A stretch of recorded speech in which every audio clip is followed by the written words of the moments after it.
جی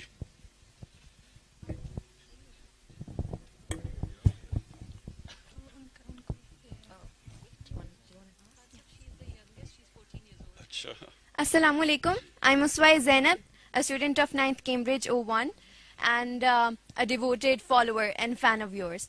تو یہ ہے میرا سوال کہ آپ اپنی ہر تقریر ہر خطاب میں یوتھ کو کہتے ہیں کہ ہمیں جاننا چاہیے اور پڑھنا چاہیے، اسٹڈی کرنا چاہیے کہ اسلام کیا ہے، سیرت النبی صلی اللہ علیہ وآلہ وسلم کیا ہے، ریاست مدینہ کیا ہے، ہمارے اسلاف کے طریقے کیا ہیں.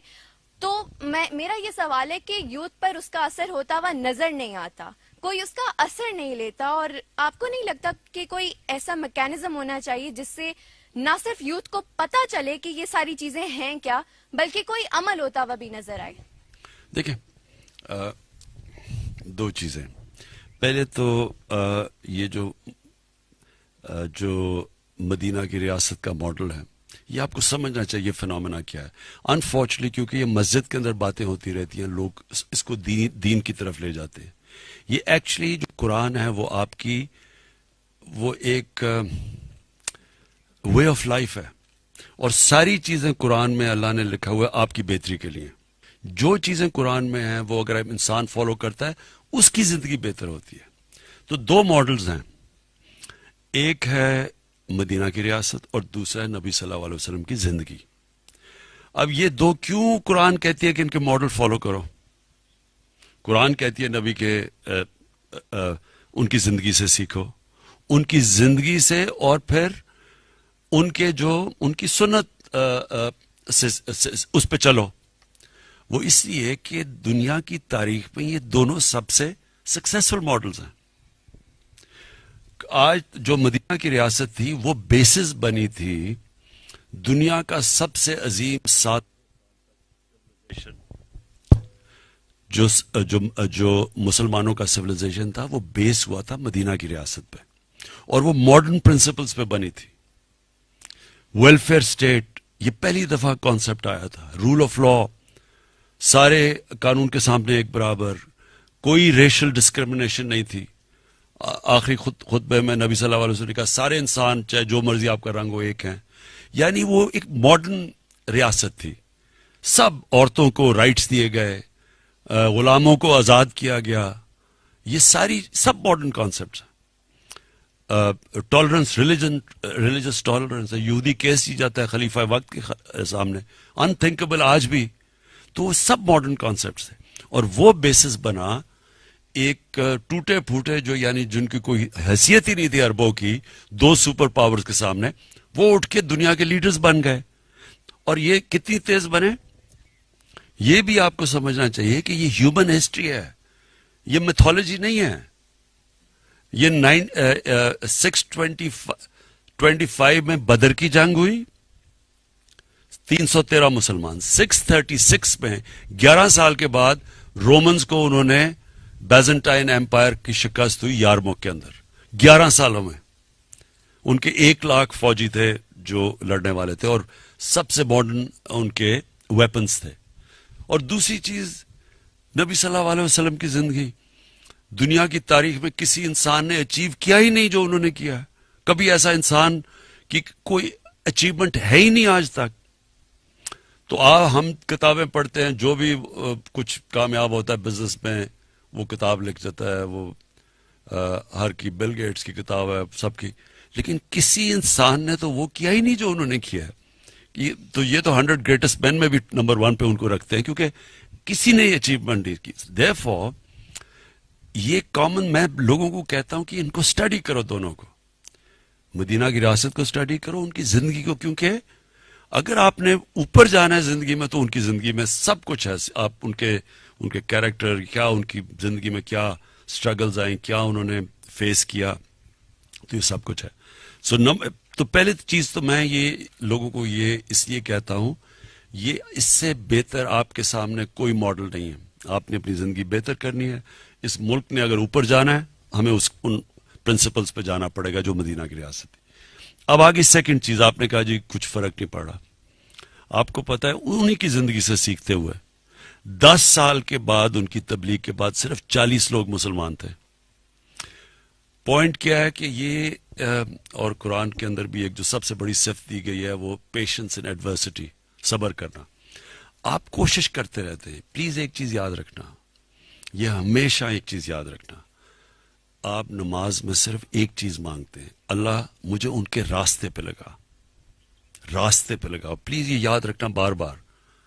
وہ منزل نہیں آپ مانگتے کہ وہ جس پہ اللہ نے تُونے ان کے راستے پہ لگا جن کو تُونے نعمتیں بخشی. سو آپ کا صرف کام ہے اس راستے پہ چلنا. کامیابی اللہ دیتا ہے. میں کتنی دفعہ آپ کو کہتا تھا جب سارے ہمارے بےچارے گھبرائے ہوئے ہوتے تھے کہ اب تو کوئی چانس نہیں. عمران غزالی ڈرا ہوتا تھا کہ جی اب کیا ہوگا، اب تو جی یہ ہو گیا وہ ہو گیا. میں آپ کو کہتا تھا کہ انسان کے ہاتھ میں اللہ نے صرف کوشش دی ہے، نیت وہ جانتا ہے، کامیابی تو وہ دیتا ہے. یہ تکبر ہے جب انسان سمجھتا ہے کہ جی میں جیت گیا. جتانا تو اس نے ہے، کوشش آپ کے ہاتھ میں ہے. سو دیکھیں ہم یہ ایک ملک کا ایک بڑے ٹیسٹ سے گزر رہا ہے. یوتھ کے لیے بڑا ٹیسٹ ہے، بے روزگاری ہے، اکانومی نہیں ابھی چل رہی. لیکن یہ ایک حصہ ہوتا ہے زندگی کا، اونچ نیچ زندگی کا حصہ ہے. آپ نے لوگوں کو یہ بتانا ہے.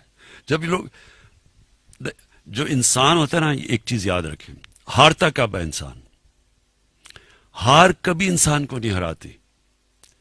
ہارتا انسان تب ہے جب کہ ڈاؤن سوئنگ کے اندر وہ ڈیمورلائز ہو کے ہار مان جاتا ہے. جب تک وہ ہار نہیں مانتا وہ امپاسبل سچویشن سے آ کے جیت جائے گا. جب تک وہ ہار کے ڈائنامک سمجھتا ہے کہ یہ برا وقت آیا ہے، اس سے ہر فیلئر آپ کے لیے آپ کو سکھاتا ہے چیزیں. فیلئر سب سے بڑا ٹیچر ہوتا ہے. آپ سول سرچنگ سیکھتے ہیں، اور جب وہ اپنی غلطیاں دور کرتے ہیں اور تکڑے ہو کے واپس آ جاتے ہیں. یہ ہے زندگی کا سائیکل. تو اس سے گھبرانا نہیں چاہیے کہ ابھی نہیں لوگ آ رہے ہیں، تھوڑی دیر میں آ جائیں گے، 2 سال میں آ جائیں گے، 3 سال میں آ جائیں گے. جی Assalamu alaikum. My name is Mariam Ali and I'm a business journalist and I create digital content on the economy. So, sir, you talked a lot about the industrialization policy that your government is going to introduce, and you said that the model that you have in mind is the 1960s of Pakistan. But as everyone over here who has taken Pakistan studies knows, most of that wealth was concentrated in the hands of 22 families. How are you going to make sure that your industrialization policy isn't concentrated in the hands of the few, and how are you going to redistribute that wealth? And also, how are you going to make sure that your industrialization policy actually leads to our exports increasing? Because currently our exports are quite sluggish, and no matter how much we depreciate our currency, they haven't been improving. Thank you. جو second question ہے، دیکھیں جب آپ کو export orders ملنے شروع ہوتے ہیں کیونکہ ہمارا روپیہ، ہماری ایکسپورٹس کمپیٹیٹو ہو گئی ہیں، تو وہ ایک ٹائم لیگ ہوتا ہے جب وہ آپ اپنی پوری کرنے کے لیے مے بی نئی انڈسٹری لگتی ہے، مے بی نئی انویسٹمنٹ آتی ہے، وہ ایک ٹائم لیگ ہوتا ہے اس میں. بٹ دا فیکٹ از کہ جو ٹرن راؤنڈ ہو گیا آلریڈی کہ ہماری ایکسپورٹس نے پک اپ کیا. کئی ایکسپورٹس تو 30% ہماری کاٹن ٹیکسٹائلز کے اندر کئی جگہ میرے خیال میں ٹاولز یا کئی چیزیں وہ 30% انکریز کر گئی ہیں. سو وہ ڈائریکشن تو ٹھیک ہو گیا. سو ول ٹیک اے بٹ آف ٹائم. جہاں تک وہ جو 60s میں آپ نے بات کی نا کہ ایک دم ویلتھ کانسنٹریٹ ہو گئی تھی تھوڑے سے لوگوں کے اندر، یہ ہونی تھی. جب آپ ویلتھ کریشن کرتے ہیں، ویلتھ کریشن کیسے ہوگی؟ جس آدمی کے پاس پیسہ ہوگا ایکسٹرا وہی لگا کے کرے گا نا. غریب آدمی تو بڑے بڑے پروجیکٹس نہیں کر سکتا. پروجیکٹس تو وہی کریں گے جن کے پاس کیپیسٹی ہوگی. جو ہم نے غلطی کی، میں آج اب آپ کو بتا دوں گا، 60s میں جب ہم تیزی سے آگے جا رہے تھے، اس میں کوئی شک نہیں کہ ویلتھ کریشن تھی. کرنا کیا چاہیے تھا؟